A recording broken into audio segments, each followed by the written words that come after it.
상황이 뒤집어지는 것을 반전이라고 합니다. 하나님은 반전의 대가이십니다. 화를 복으로 바꾸시고 계곡을 산으로 바꾸시고 정말 우리의 어려움을 복으로 바꾸시는 분입니다. 왜 내게 이런 일이 있을까 생각하지 말고 곧 복이 온다. 뒤집기가 곧 온다. 저는 이 나라 이 상황도 곧 그렇게 될 줄로 믿습니다. 우리 하나님은 뒤집기의 명수시다. 이거를 성경 말씀에 뭐라고 할까요? 로마서 8장 28절이 뒤집기의 말씀 구절입니다. 같이 읽습니다. 우리가 알거니와 하나님을 사랑하는 자들 곧 그분의 목적대로 부르심을 받은 자들에게는 모든 것이 함께 일하여 선을 이루느니라. 아멘.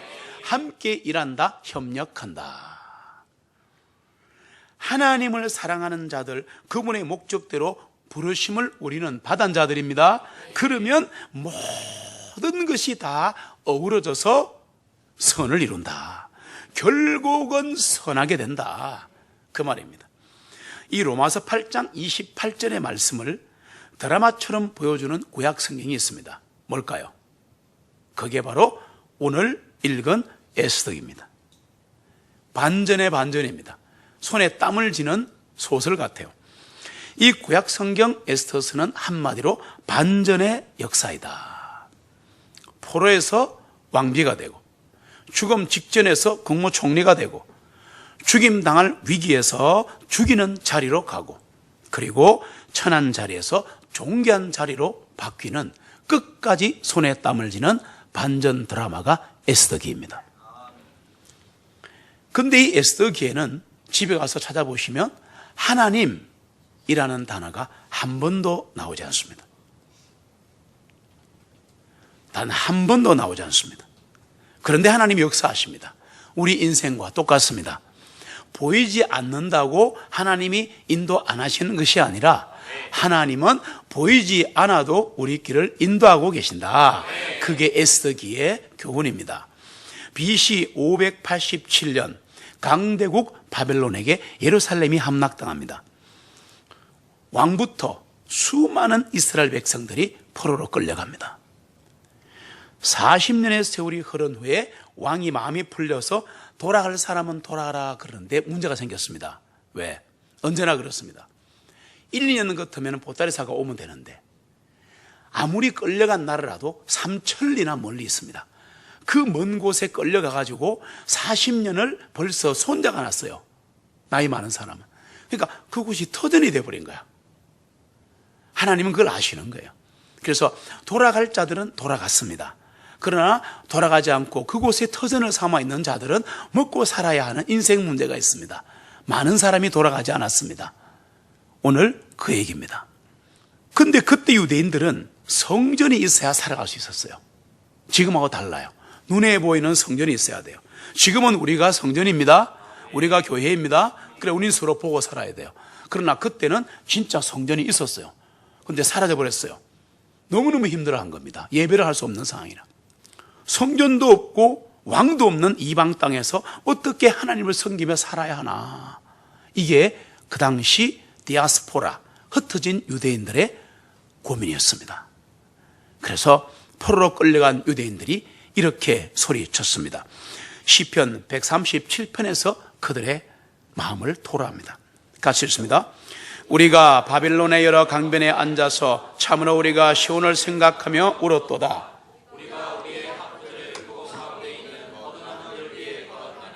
이는 거기서 우리를 포로로 끌어간 자들이 우리에게 노래를 청하였고 우리를 황폐하게 한 자들이 우리에게 기뻐하라고 말하면서 시온의 노래들 중 한 곡을 우리에게 부르라 함이었더라.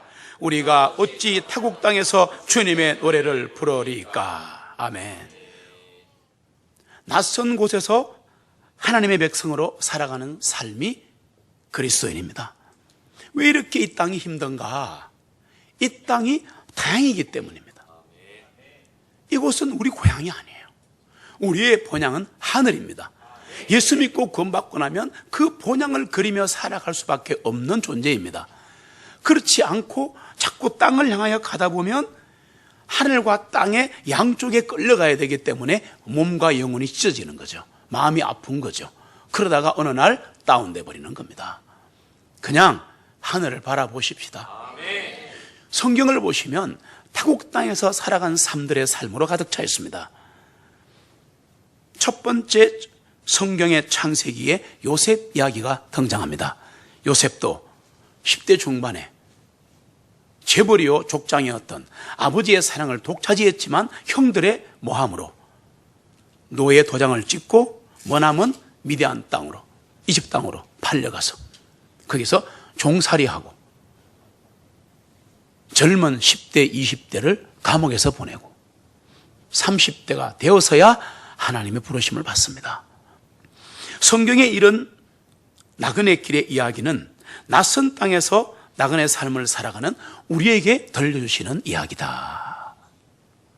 다니엘도 젊은 나이에 끌려가서 낯선 타국 땅에 살아가면서 질시와 질투를 한 몸에 받고 사자굴에 들어가는 고통까지 겪으면서도 하나님의 신앙을 굳게 지키며 살았다.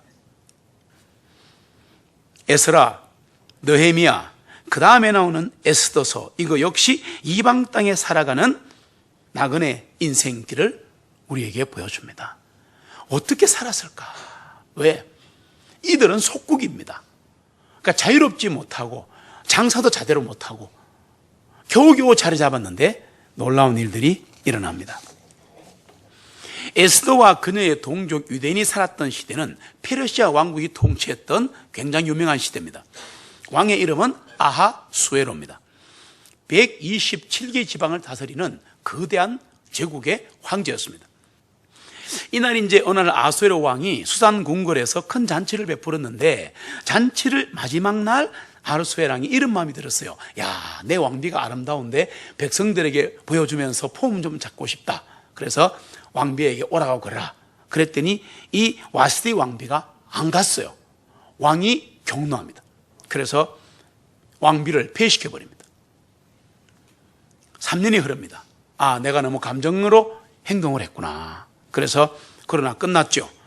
그러자 와스티 폐위를 주장했던 신하들이 주청을 합니다. 왕이시여, 새로운 왕비를 맞으셔야 합니다. 그래, 그럼 해보자. 드디어 유명한 에스더가 역사에 등장합니다. 에스더는 왕의 총애를 얻어 왕비가 되는데 에스더의 본명이 히브리어로 하닷사라 그러는데요. 이 에스더는 빛나는 별이다. 스타라는 뜻입니다. 이 에스더의 사촌 오빠가 모르드게인데요. 에스더 부모님이 죽고 난 다음에 에스더를 양유로 받아들입니다. 그런데 어느 날 에스더가 왕비가 됐습니다. 그래서 좀 그 백으로 궁궐 문지기가 됩니다. 모르드게가. 네. 문을 탁 지키고 있는데 워낙 이 사람은 밤에도 졸지 않고 신앙이 굉장히 좋은 사람이에요.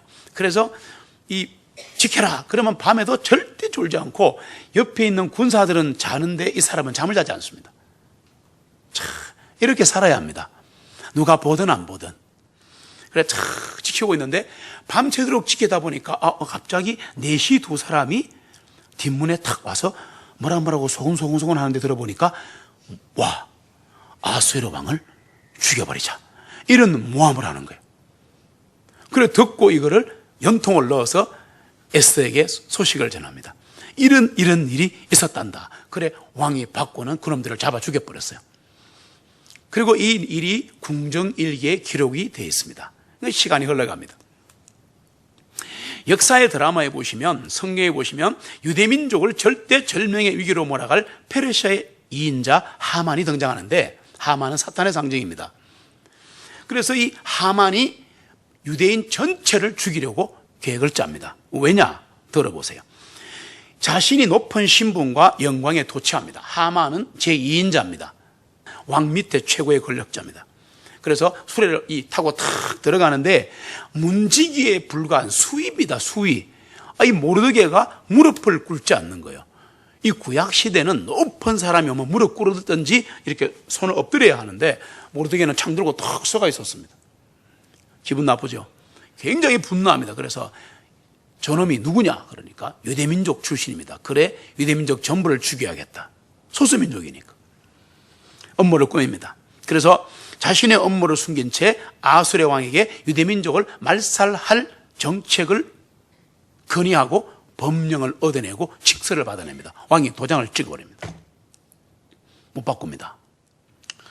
그럼 왜 모르드게는 왕국의 권력 2인자인 하만에게 아부 좀 하면은 자리도 올라갈 텐데 왜 무릎을 꿇지 않았을까 생각해 보셨나요? 중요한 겁니다. 이거 모르드게가 제가 좀 족보를 말씀드릴게요. 베냐민 지파의 후손입니다. 사울 왕과 연관이 있습니다.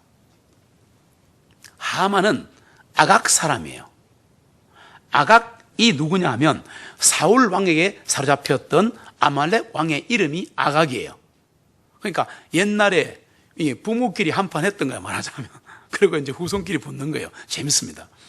아말렉은 성경에서 사탄의 상징입니다. 모르드게와 하만의 대결은 사울 왕의 후손과 아각 왕의 후손, 그리고 이스라엘과 아말렉 전투의 연장선의에 있는 전쟁이었다. 그렇게 이해하시면 성경이 보이는 거죠. 제가 이제 배경을 다 설명드렸습니다. 중요한 게 있습니다. 하만은 우상 숭배자였습니다.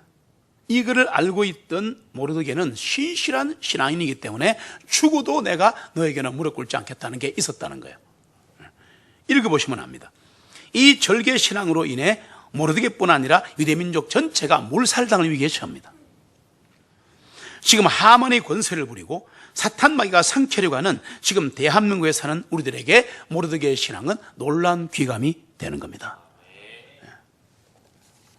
신앙을 지킨 모르드게, 하나님이 어떻게 이 사람을 인도하셨는가 한번 들어보세요. 하만의 연기를 알게 된 모르드게와 유대인은 크게 통곡합니다. 우리 이제 다 죽었다. 민족의 대위기를 해결하려는 긴장과 갈등이라는 편지가 모르드게와 에스더 사이에 막 왔다 갔다 합니다. 에스더 4장 11절 같이 읽습니다. 남녀를 불문하고 누구든지 부름을 받지 아니한 자가 안떨러 왕에게 나아가면 그를 죽음에 처하는 법이 있음을 왕의 종들과 왕의 지방의 백성들이 아나니 왕이 황금호를 내미는 경우에만 그가 살리라. 그런데 이제 내가 30일 동안을 왕에게 들어오라고 부름을 받지 못하였도다 하니라. 아멘. 누가? 에스더가 얘기하는 거예요. 에스더야 큰일 났다.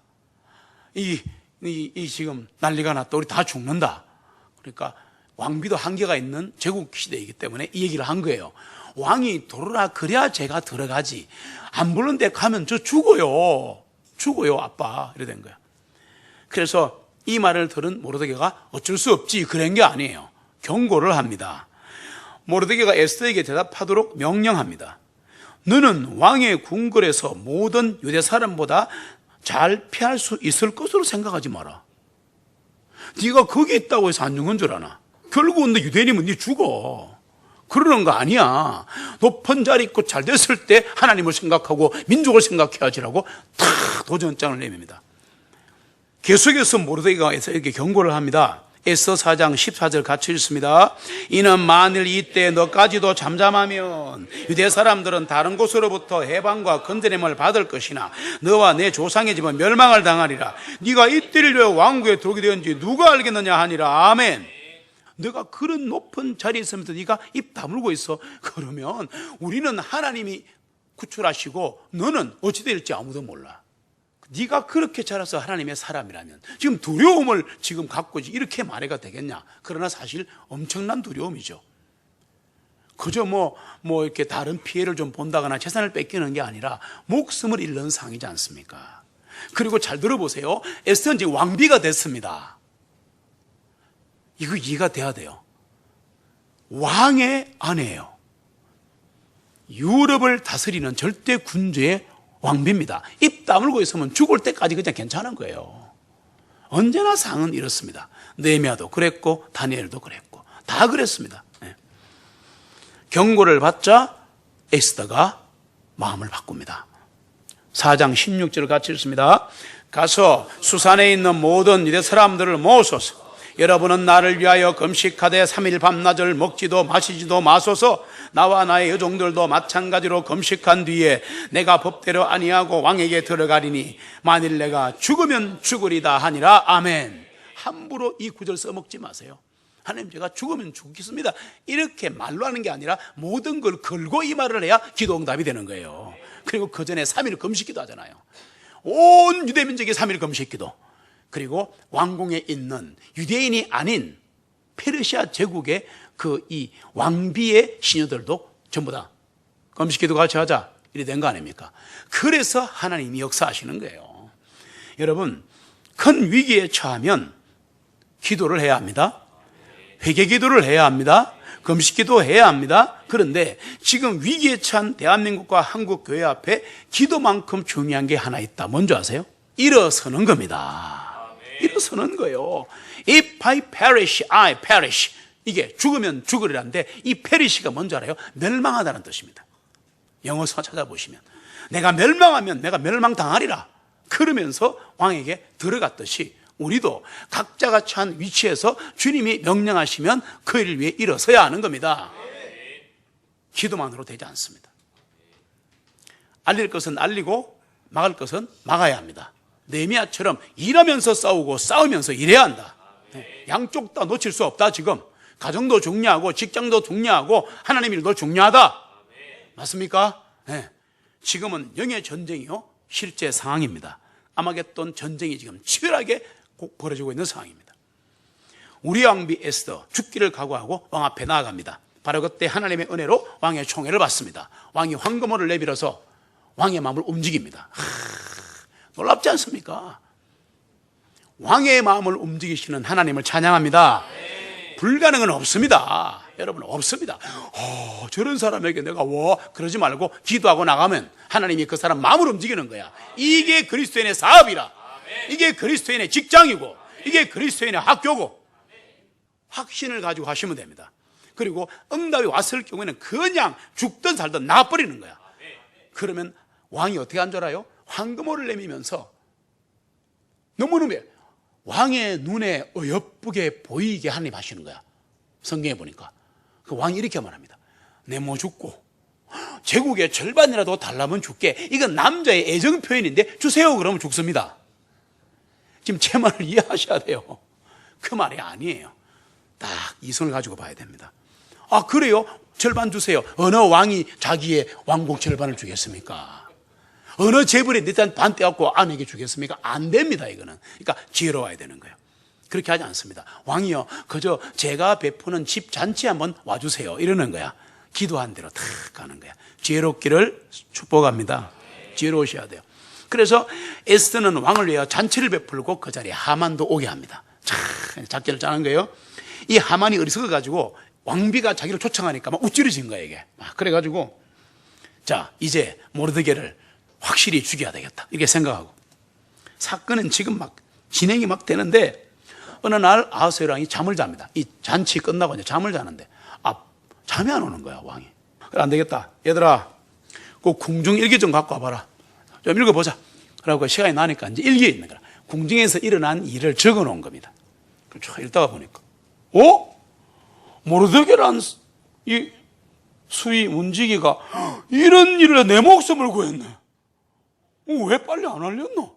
이러면서 에스더와 유대 민족의 3일 금식 기도를 들으시고 왕에게 잠이 안 오게 한 하나님을 찬양합니다.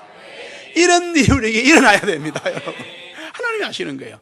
세밀하신 하나님. 네. 사랑진 기도에도 계속 응답하고 계십니다. 왕이 하만의 손을 빌려서 모르드게에게 영광을 돌리게 합니다. 그래 모르드게 올려줘라. 자, 더욱더 기분 나쁜데 반전의 날이 시작이 됩니다. 하만 최의 날이 옵니다. 두 번째 잔치를 벌이는데 에스더가 왕에게 왕이여, 나는 유대인입니다. 저는 이 대목이 가슴이 울렁했어요. 묵상하는데 나는 유대인입니다. 그러고서는 왕이시여, 하만이 이렇게 음모를 꾸며서 우리 민족을 죽이려고 합니다. 상황이 반전됩니다. 그래? 자, 이제 반전이 되면서 하만이 몰리기 시작합니다. 그래서 에스더의 침상이 엎드려서 목숨을 구한 두 번째 잔치입니다. 이제 완전히 음모가 드러나 버렸어요. 그래서 모르드게도 유대인입니다. 저도 유대인입니다. 우리가 왕을 위해 이렇게 목숨을 구했는데요, 우리를 죽이려고 하만이 그랬습니다. 그래? 왕이 막 분노가 돌아가는 거예요. 다시 돌아왔는데 침상에 엎드려 갖고 한 번만 살려주세요. 지금 하만이 에스더 왕비에게 막 침상에 엎드려서 막 살려달라고 이제 하는데 왕이 딱 나타났습니다. 하나님 반전의 대명사 아닙니까? 말이 필요 없다 보더니 저놈이 내 여자를 겁탈하려고 죽여라. 하나님을 찬양합니다. 여러분, 어떤 권력자라도 어떤 재벌이라도 어떤 사람이 달라들어도 하나님이 보호하시면 끝. 하나님은 뒤집게 명수다. 뒤집게 명수다. 진짜 대단하신 분입니다. 그래서 하만은 모르드게를 죽이려고 장대를 세워놨다가 쥐가 목에 매달아 죽는 거야. 하나님 반전의 대가신데 근데 끝이 아니에요. 여러분, 끝까지 지키시고 끝까지 기도하시고 기도의 제목이 있으면 응답 받을 때까지 하자. 네, 끝까지 복이 될 때까지, 화가 복이 될 때까지. 네, 왜? 인생은 굽이굽이 산이요 강물이다.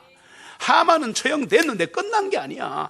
유대인에게 내린 몰살령 조서가 철회가 안 된 거잖아. 얘기했잖아. 왕이 도장을 찍으면 그냥 가는 거야.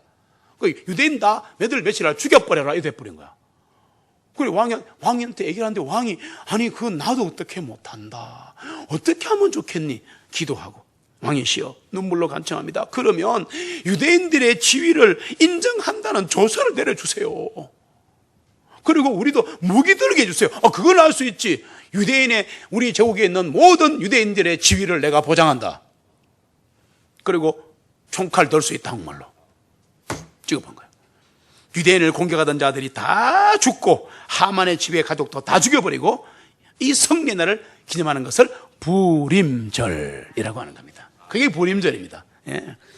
아달월 14일과 15일에 지켰는데 대적의 선에서 벗어나 슬픔에서 기쁨으로 애도에서 경촉으로 바뀐 것을 기념하는 날이 부림절이다. 우리 인생의 부림절이 자주 오기를 소망합니다. 이 일 후에 모르드게는 어떻게 되느냐? 목숨 걸고 왕을 지켰고 그리고 신앙을 지킨 모르드게 하나님이 어떻게 쓰시느냐? 국무총리가 됩니다. 제국의 2인자가 됩니다. 가슴 설레요. 와, 하나님 진짜 멋지다. 여러분, 우리도 디아스포라 유대인처럼 이 땅을 살아갑니다. 하늘에서 이곳으로 파송받은 사람들이에요. 구원받고 나면 이곳이 고향이 아니구나 금방 알아요. 그래서 힘든 겁니다. 그래서 외로운 거예요. 이 외로움을 혼자 견디지 말고 하나님과 동행하면서 사랑짓는 가족과 함께 가시기를 바랍니다. 그래야 이 외로운 길을 승리할 수 있어요. 하나님의 명령에 절대 순종하시고 그리스도인을 위협하는 하만 같은 세력들에게 굴복하지 않기를 바랍니다. 모르드게처럼 에스더처럼 존귀한 삶을 살게 하실 겁니다. 역사의 주인은 하나님이십니다. 하나님이 행하시면 모든 것이 합력하여 선을 이루실 겁니다. 에스더기는 구약 성경의 로마서 8장 28절입니다. 우리가 알거니와 하나님을 사랑하는 자들 곧 그분의 목적대로 부르심을 받은 자들에게는 모든 것이 함께 일하여 work together 함께 일하여 선을 이루느니라. 이 에스더기에는 하나님 이름이 한 번도 안 나오는데 이 책에서 하나님의 특별한 인도하심을 계속 볼 수가 있습니다. 우리 눈에 보이지 않는 하나님이시지만 우리 인생 세밀한 곳까지 인도하시는 것을 보여주시는 겁니다. 하나님은 역경 속에서 신음하는 당신의 백성을 돌보시는 분입니다. 교만한 자를 낮추시고 겸손한 자를 높이십니다. 하나님을 신뢰하고 기도하는 자들을 구원하십니다. 지금 내 눈에 하나님 보이지 않아도 하나님은 나를 인도하고 계십니다. 우리 가정 인도하고 계십니다. 사랑하는 교회를 지키십니다. 우리를 죄와 사망에서 구원하신 주님, 대한민국과 한국교회를 구출해 주실 것을 믿습니다. 내 가정을 회복시키실 줄 믿습니다. 아직은 은혜의 날이요 구원의 날입니다. 주 예수님만 붙들면 그분이 구원하십니다. 주 예수를 부르는 자는 구원되리.